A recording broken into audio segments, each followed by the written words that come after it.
ibu-ibu tanpa mengurangi rasa hormat dengan mencicipi makanannya, saya mulai nih. Iya, ini dapat bisikan katanya untuk santapan jasmani maupun rohaninya. Kepengennya dapat santapan rohani, tapi kalau jasmaninya lagi kriuk-kriuk, itu nggak fokus, gitu ya. Oke, baik. Bismillahirrahmanirrahim. Assalamualaikum warahmatullahi wabarakatuh.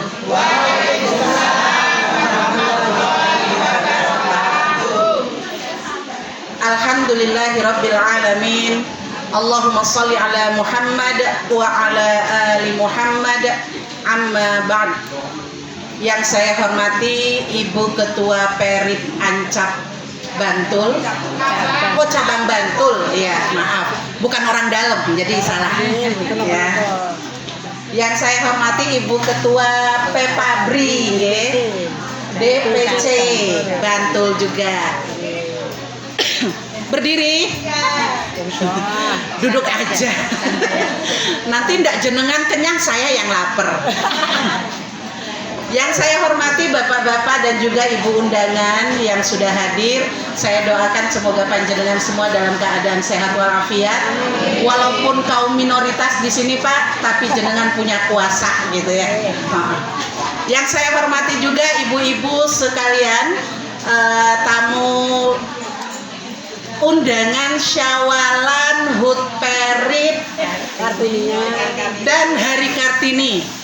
Kepada panjenengan semua saya doakan semoga tetap semangat. Amin. Sebagaimana tadi sudah dicontohkan Ibu Peripnya, Ibu Pepabrinya ya.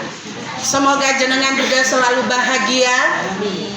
Wajahnya tetap jelita. Amin. Kerut-kerutnya kalau bisa hilang, Bu. Amin. Skincare udah banyak sekarang. Amin. Ya kan? Semuanya bahagia insya Allah hari ini, Bu. Alhamdulillah. Sebenarnya saya ini agak grogi kalau harus ngomong depan panjenengan semua. Tapi sebelum saya lanjut ngomong, perkenalan dulu dikit. Ya, mungkin ada memang yang sudah kenal, tapi ada yang masih lingak-linguk.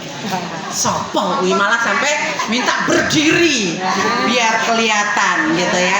Perkenalannya berdiri, nanti penyampaiannya duduk ya, Bu. Perkenalkan, saya Nida. Seorang ibu rumah tangga dengan 6 orang anak, alhamdulillah. Banyak, Bu. Sudah bisa itu didaftarkan ke Perip ya. Dan saya seorang edukator dan juga paralegal, alhamdulillah. Saat ini tinggalnya di Ngentak Sabdodadi, Bantul. Saya aslinya dari Merauke, Papua. Jadi alhamdulillah untuk pertemuan kali ini saya agak lega karena punya teman Ibu Pepabri. Beliau juga ternyata bahasa Jawanya nggak sebaik saya juga gitu ya. Jadi alhamdulillah. Kalau biasanya di tempat lain saya agak kecil hati, Bu. Karena semuanya pakai bahasanya halus. Jawa halus. Nah, saya begitu ngisi sering lupa. Akhirnya yang keluarnya ngoko. Sering banget ditegur sama Ibu Wiwi, senior saya. Kamu itu kalau ngisi jangan pakai bahasa ngoko, hura apik. Nah, tapi telinganya tiap hari dengernya yang ngoko, Bu. Jadi ya keluarnya yang seperti itu, okay? Jadi mohon maaf ya kalau penyampaiannya nanti ada yang kemerucut yang ngoko, mohon dimaafkan mumpung Syawalan gitu ya. Baik, mungkin untuk perkenalan cukup sekian, saya duduk lagi. Soalnya walaupun kelihatan jelita tapi usia nggak bohong, Bu. Linu-linu kaki gitu ya, pinggang, aduh sakit gitu ya. Baik ibu-ibu sekalian, tadi sebelum saya kesini, dalam perjalanan tiba-tiba saya kelimpungan sendiri. Karena apa? Saya lupa pakai jam tangan. Padahal setelah ini saya masih ada kegiatan ngajar Al-Quran jam 10. Jadi mungkin nanti misinya nggak sampai jam 10, Dan kalau mungkin nanti akan acara dilanjutkan, saya mohon izin terlebih dahulu untuk balik, Nggak apa-apa ya, Bu? Alhamdulillah, terima kasih.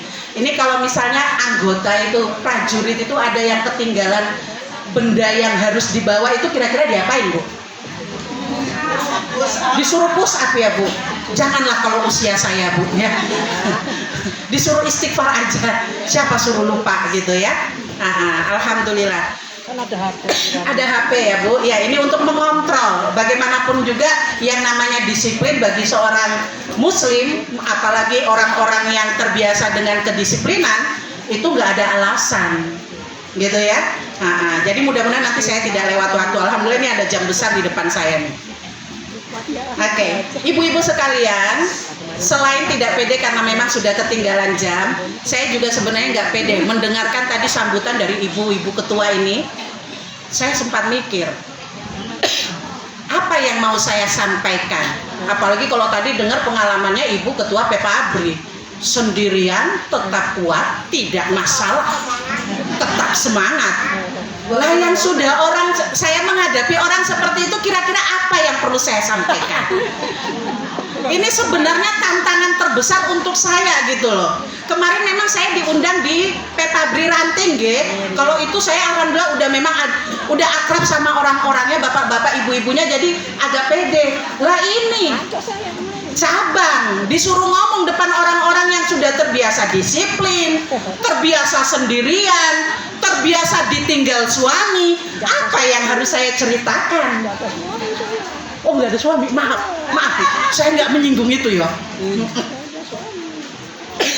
Maka ibu-ibu sekalian, hari ini saya di sini bukan untuk mengajari atau mungkin memberikan pengarahan atau mungkin pengalaman saya. Jelas pengalaman saya kurang dari jenengan. Secara usia saya masih di bawah jenengan. Tentang keilmuan, jenengan insya Allah lebih berilmu daripada saya. Tapi bagaimanapun Allah sudah mentakdirkan saya duduk di sini. Bismillah, mudah-mudahan kita saling berbagi pengalaman, Bu. Berbicara tentang kekuatan seorang perempuan. Kalau tadi Ibu Ketua cabang bilang ya, Perik cabang mengatakan bahwa hari ini ibu-ibu itu memang keren. Yang namanya kegiatan bisa dirapel, HUT, kemudian apa lagi Bu? Syawalan, Hari Kartini. Saya nggak mau kalah Bu. Tema pun saya rapel semuanya. Iya. Jadi semuanya ngisi. Syawal, terus HUT ya, kemudian apa lagi yang terakhir tadi? Kartini masuk. Nah, gitu. Ini kepala saya udah berasa Bu dari kemarin-kemarin. Mau tidur aja saya mimpi. Apa yang harus saya omongkan ini nih? Susunannya itu loh Bu. Jangan sampai loncat-loncat jenengan malah apa ini? Ngomong apa ini? Gitu Bu. Jadi bismillah ya Bu. Kita belajar bareng-bareng, kita saling berbagi bareng-bareng. Kalau berbicara tentang kekuatan perempuan, panjenengan sudah tidak usah diajari. Tapi kalau dari versi warga sipil, saya merasa hampir mirip-mirip lah sama jenengan itu. Dalam hal ini saya ini seorang perantau, datang dari Merauke gitu ya, berpindah-pindah tempat ke Ambon, kemudian ke Jogja, Jogja ke Magelang, Magelang ke Temanggung, Temanggung ke Jambi, Jambi balik ke Jogja. Kayaknya hampir mirip-mirip lah sama ibu-ibu PRP ini. Suka pindah-pindah tempat. Belum hafal jalan ke pasar, udah besok harus pindah lagi. Anak-anak baru ngerasain sekolah kelas 1, udah harus pindah lagi. Tapi begitu kita tetap jalan. Begitu ada perintah langsung siap komandan gitu ya. Alhamdulillah, mental seperti itu tidak semua orang punya. Hanya perempuan-perempuan terpilih untuk menjadi pendamping para prajurit, penjaga kedaulatan rakyat yang mampu. Maka tepuk tangan untuk panjenengan semuanya. Saya itu kadang saking terbiasanya apa-apa dilakukan sendiri. Melahirkan. Emang Bapak bisa melahirkan? Maksudnya ngancam Bu, nggak ikut merasakan sakitnya, sendiri sakitnya Bu ya. Nah, terus apa? Ngurus 6 anak sendirian Bu, saya nggak pakai mertua, karena mertua saya semuanya jauh. Udah gitu orang tua saya juga jauh. Nah, kalau sekarang kita lihat kan banyak tuh anak-anak yang juga sudah jadi orang tua, tapi tetap apa? Berharap bantuan orang tua. Makanya walaupun sudah jadi nenek, udah jadi senda, tetap sibuk ngomong. Rasa-rasanya nggak berhenti-berhenti kerjaan kita dari dulu tuh ya. Tetap harus kuat terus, walaupun encok sudah menyapa, ya kan? Pusing-pusing sudah sering datang, tetap aja harus ngurus keluarga. Seperti itu mau ngeluh, rasanya nggak cocok, masa, ya kan nanti kayak gitu tuh, masa istri prajurit kok ngeluh. Akhirnya apa? Ditelan sendiri, sakitnya ditelan, sedihnya ditelan sendiri, ya kan? Mau ngadu sama suami udah punya tugas sendiri. Maka panjenengan ini Masya Allah loh, luar biasa. Semua yang panjenengan rasakan itu saya doakan, mudah-mudahan Allah balas dengan banyak kebaikan. Ya, tidak gampang loh Bu, hadir di daerah baru, harus menyesuaikan diri dengan lingkungan yang baru, tapi tetap baik hati, ramah, tetap jelita, tetap penuh senyum, ya kan? Nggak tahu bahasa daerah Papua jenengan? Ya jenengan kalau sampai ke Papua, ada yang sudah sampai Papua? Merauke khususnya? Besok ajukan diri ke sana. Lihat betapa kerasnya Merauke. Anak saya Bu, yang nomor 1 perempuan, usia 21 tahun kemarin, dia pergi ke Merauke, katanya merantau. Tapi merantau ke tempat keluarga saya, gitu kan, pulang kampung itu istilahnya. Udah gitu, dia sering cerita, Umi, saya di sini itu Mbak, kalau di sini tuh merasa sudah suaranya paling keras, tapi kok ya dianggap suaranya paling pelan sih ya. Ngomong katanya, kalau ngomong itu jangan bisik-bisik, ngomong itu yang besar sedikit. Udah gitu gaya ngomong mereka itu Umi, des, nggak ada ceritanya pelan, mengarahkan. Kalau salah yang langsung aja, kamu itu ngapain kayak gini? Udah gitu Mi, Mbak itu kalau sama-sama temen jalan dibilang paling lambat sendiri, padahal itu sudah yang paling kencengnya Mbak ya jalan. Saya cuma jawab begini Bu, karena saya lahir di Merauke, terbiasa dengan karakter orang Merauke, udah tahu lah yang namanya jalan ya kudu cepat, namanya bicara memang tek gitu ya. Kalau salah ya langsung ngomong, nggak ada pakai cerita pergi ke sono dulu untuk menegur yang kesini, gitu kan. Maka saya cuma jawab, nggak usah orang lain. Umi juga menganggap kalian di rumah lambat, gitu. Akhirnya dia cuma bisa ketawa Bu. Nah disinilah kita, posisi kita nih, ya. Kita ini terbentuk dari keadaan yang tidak bisa kita pilih, ya Bu. Kekuatan kita, kesabaran kita, kuatnya kita meskipun sendiri ketika mungkin hamil besar ditinggal suami tugas, bukan kita yang milih tapi memang udah keadaan. Kita terbentuk dari hal yang seperti itu, ya. Maka ibu-ibu terkadang karena sudah terbiasa dengan posisi yang kayak gitu, saat kita mendengar orang lain berkata, aku tuh udah yang paling cepet, aku tuh udah berusaha kuat. Kalau kita ngelihat dia itu tidak seperti kita kekuatannya, maka ya kita akan menganggapnya, dasar lemah, lelet, kayak gitu aja nggak bisa. Sering dengar kayak gitu nggak Bu kalau dalam kehidupan sehari-hari? Sering ya. Ada satu istilah namanya curse of knowledge, kutukan pengetahuan. Kalau di kita mungkin kutukan kekuatan. Karena kita sudah terbiasa kuat, melihat orang lain yang tidak sekuat kita, maka kita hanya akan bilang segitu aja lemah banget. Ke anak-anak kita, kadang kalau kita ngajarin perkalian atau putu kita, masa 3 kali 6 aja nggak bisa? Padahal anak ini udah berusaha, otaknya udah berasap, hanya untuk mengingat 3 kali 3, 3 kali 4, 3 kali 5 gitu. Tapi kita dengan entengnya segitu aja nggak bisa, gitu kan? Suami saya Bu lulusan program studi matematika, sedangkan saya lebih suka bahasa. Dia kalau lagi ngajar matematika ke anaknya, ini loh, ini kali ini ditambah ini nanti dikurangi kemudian dibagi. Saya kalau sudah kayak begitu, Bu, cuman bisa bengong. Itu dari mana angka 5-nya? Makanya sering protes. Nek ngajar itu pelan. Ya kalau ngajar itu detail. Ini dapatnya dari mana, ngambilnya dari mana. Tapi untuk orang yang sudah terbiasa menghitung, itu gampang. Kita yang nggak terbiasa bingung. Akhirnya apa? Ada antipati. Nggak lagi aku mau belajar matematika. Pusing. Sama. Kalau kita tarik ke dalam diri kita, kebiasaan kita yang sudah terbiasa kuat, saat anak-anak datang mengeluhkan kondisinya, terkadang tanpa sadar kita mengatakan, kayak gitu kok, lemah banget. Mama loh, dulu itu waktu melahirkan kamu sendirian, kamu mah sekarang enak. Nah ya kan, sering nggak dengar kayak gitu? Nah ini, jangan sampai ibu-ibu kita berada di posisi tadi, curse of knowledge atau kutukan pengetahuan.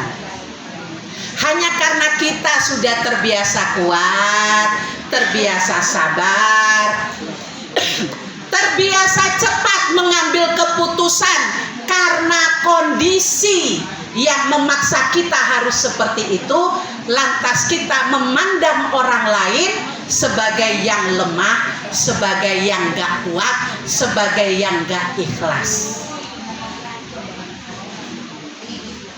Gitu nggih? Hari ini, Syawal ini, siapa tahu sebelum-sebelumnya kita punya perasaan lebih baik dari orang lain. Inilah waktunya kita untuk saling bermaafan.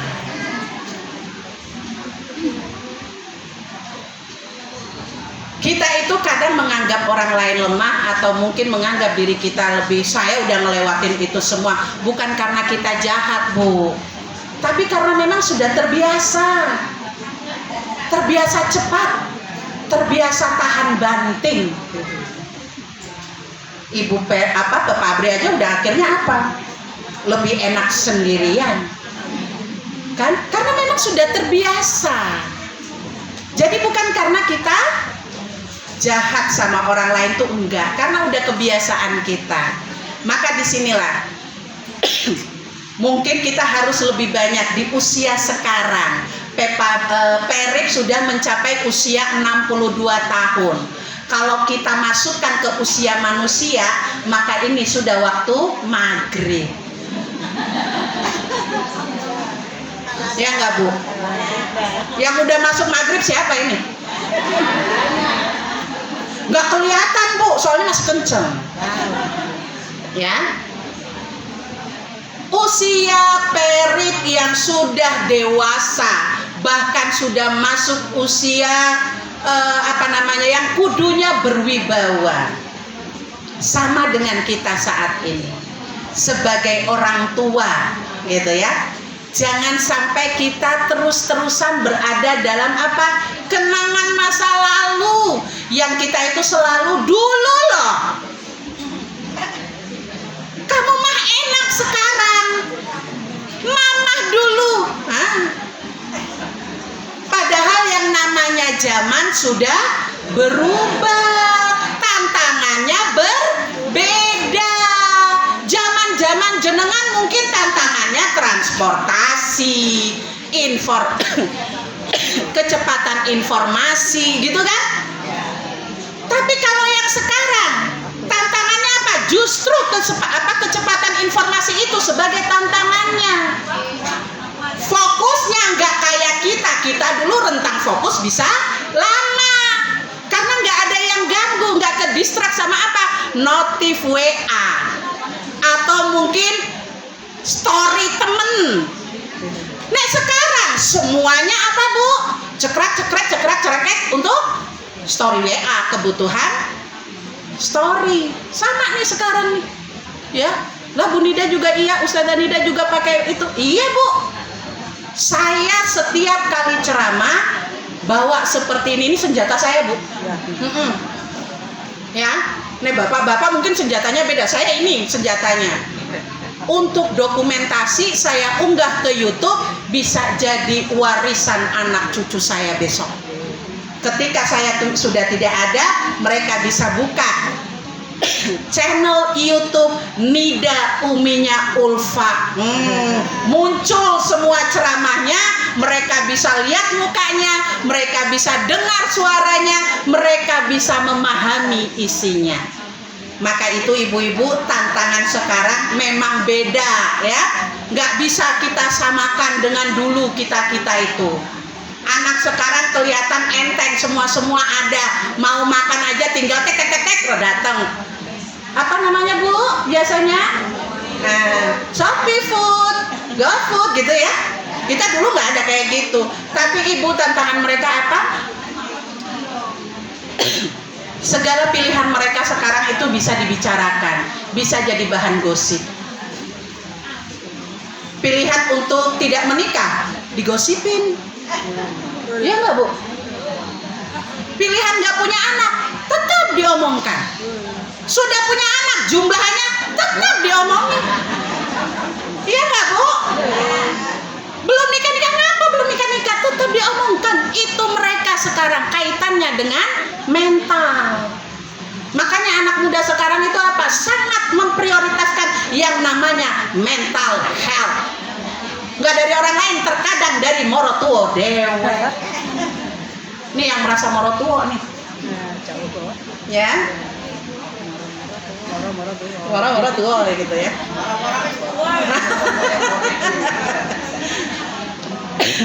Maka itu ibu-ibu, sekali lagi, keadaan kita tidak bisa disamakan dengan keadaan anak-anak kita hari ini.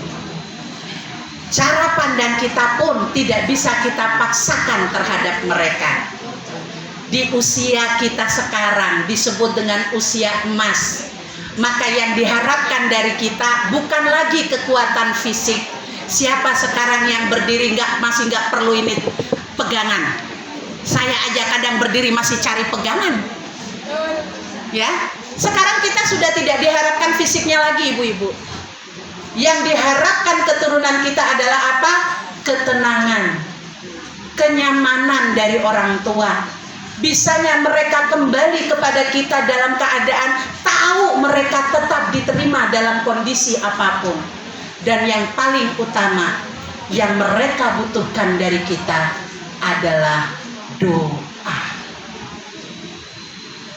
Maka ibu-ibu sekalian, di sini kita membersihkan hati kita, membersihkan pola pikir kita dalam rangka menjadi manusia terbaik untuk bisa melangitkan doa-doa yang tidak ada penghalangnya.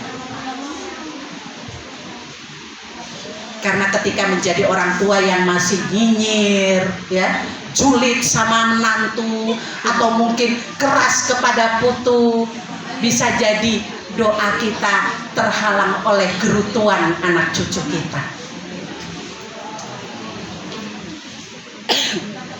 Maka ibu-ibu, sekali lagi, ini pilihan kita. Mau menjadi orang tua yang seperti apa?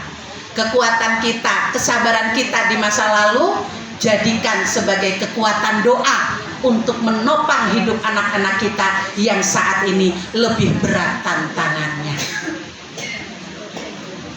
Saya jadi teringat dengan Raden Ajeng Kartini. Masuk Bu, Raden Ajeng Kartini sekarang. Ya. Syawal udah ya tadi. Put Perik udah ya, 62 tadi. Sekarang Kartini. Saya teringat dengan Raden Ajeng Kartini. Teringat tadi nyanyi, dikasih kertas. Saya cari-cari liriknya, mana ini liriknya, nggak ada.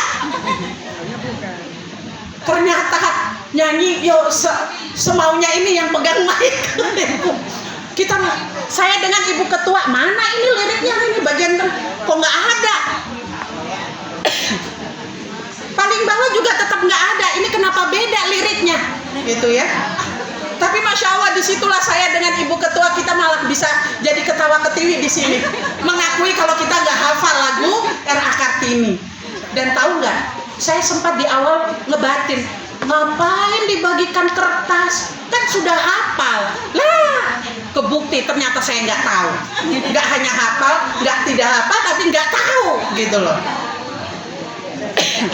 Jadi begitulah, terkadang Allah itu langsung kasih pelajaran, ngebatinin uang toh, nah langsung dikasih jawabannya. Ibu-ibu, R.A. Kartini yang kita kenal sebagai pahlawan perempuan, pembebas dari himpitan pemikiran masa lalu di mana laki-laki lebih berkuasa, laki-laki lebih berhak untuk belajar. R.A. Kartini seorang diri berjuang untuk membebaskan kaumnya dari kebodohan, dari kegelapan. Dia nggak punya pikiran aku lebih baik dari orang lain, punya pemikiran lebih maju.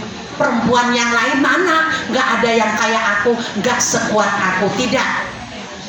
Tapi R.A. Kartini dengan kekuatannya justru berusaha untuk mengangkat derajat perempuan Indonesia. Maka ibu-ibu sekalian, ibu-ibu Perip hendaklah meneladani spirit dari R.A. Kartini ini. Kita kuat, kekuatan kita bukan untuk merendahkan orang lain, tapi justru untuk memberdayakan mereka, untuk mencerdaskan mereka, untuk menjadikan mereka lebih baik dari kondisi sebelumnya. Mudah-mudahan R.A. Kartini tidak hanya kita nyanyikan lagunya, tapi semangatnya, pengorbanannya menjadi inspirasi untuk kita semua. Meskipun sudah di usia emas, kita bisa tetap berdampak pada perempuan-perempuan Indonesia khususnya dan masyarakat Indonesia umumnya. Kalau kita tarik ke dalam landasan hadis ya, bahwa Nabi mengatakan orang yang kuat itu bukan mereka yang menang gelut, tapi yang mampu menahan amarahnya. Tidak hanya amarah, tapi perasaan lebih baik dari orang lain. Seorang mukmin sebagaimana digambarkan dalam Quran surat Ali Imran ayat 133 sampai 135. Mereka adalah orang-orang yang mau berinfak di waktu sempit maupun di waktu yang lapang. Kita ibu-ibu Perip mampu untuk berbuat kebaikan, tetap berbuat kebaikan di waktu yang sempit, waktu lapang. Kita tetap bisa memaklumi orang lain dengan kondisi mereka, apapun kondisi mereka. Hati kita bisa tetap seluas samudra untuk mereka. Itu yang pertama. Yang kedua, bahwa karakter seorang mukmin berdasarkan Ali Imran itu adalah apa? Wal kaziminal ghaiza, dia menahan amarahnya. Mulai sekarang latihan ibu-ibu, kalau mungkin anak cucu kita melakukan sesuatu yang tidak sesuai dengan gaya kita dulu, harap ditahan. Tekan ini dadanya ya, ditahan. Sabar, pancen tantangannya berbeda, kondisinya beda, gak kayak saya dulu. Ini suara kalau bisa jangan sampai keluar yang namanya mama dulu. Nah ya, tuh dilatih untuk dikurangi tuh ya. Begitu mau bilang mama dulu udah langsung macet mulut tuh, diem. Akan lebih baik kalau panjenengan itu melihat sesuatu yang gak nyaman sesuai dengan keinginan jenengan, langsung diam ya, itu lebih baik. Kata Rasulullah apa? Orang yang beriman kepada Allah dan juga hari akhir berkata baik atau diam. Kalau nggak bisa berkata yang baik kepada anak cucu, mending diam. Dah. Itu yang kedua ya. Apa yang kedua? Yang pertama tadi dia mampu berbuat baik dalam kondisi lapang maupun sempit. Yang kedua dia menahan amarah. Yang ketiganya, dia memaafkan manusia. Wal afina anin nas, ya. Jadi kalau anak cucu kita, tetangga kita, kenalan kita, saudara-saudara kita mungkin melakukan sesuatu yang tidak sesuai dengan prinsip kita, dengan keinginan kita, maka maafkanlah. Ya, maafkan, pancen beda pola pikirnya. Kondisi mereka terbentuk nggak sama dengan kita dibentuk. Itu nggih? Yang keempat,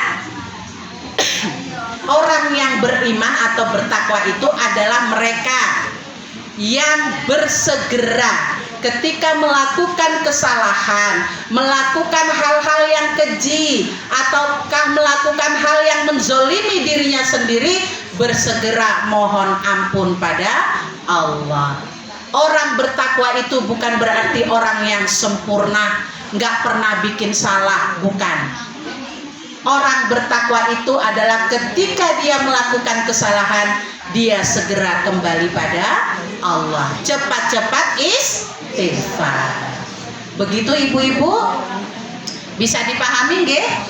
Alhamdulillah. Jadi kita pulang bawa 4 prinsip ini ya Bu. Tetap baik di segala situasi. Terus apa? Menahan amarah, memaafkan manusia, bersegera kembali pada Allah. Jika buat kesalahan, cepat-cepat istighfar.